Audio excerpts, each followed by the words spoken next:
Welcome. In this video, I'll show you how to reorder or hide the related section in Copper CRM. Let's say you're under this record right here under people or even companies, leads, or opportunities.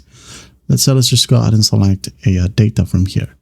For example, this one. Okay, under related, as you can see here at the top, I have DocuSign, MailChimp shown first. Okay, so what we'll do to change that or even hide one of these, okay? As you can see here, I have 0 as well. So what we'll do is just go ahead over to our workspace settings in here.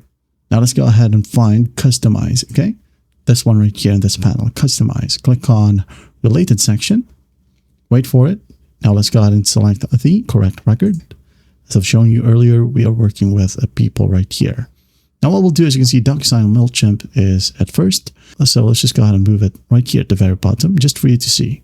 Okay, and then I'm going to go ahead and hide 0.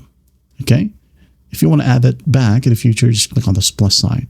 Now what we'll do is just go back to your people or this record. Now let's just go ahead and check this record right here. Go to related, and as you can see, MailChimp and DocuSign is not here at the top. So what we'll do is just scroll down. As you can see here, that is now located at the very bottom. DocuSign and MailChimp, and 0 is non-existent anymore. All right, and that's basically how you do it. That is how you reorder or hide the related section here in Copper CRM. I hope this video helps, and I'll see you in the next one.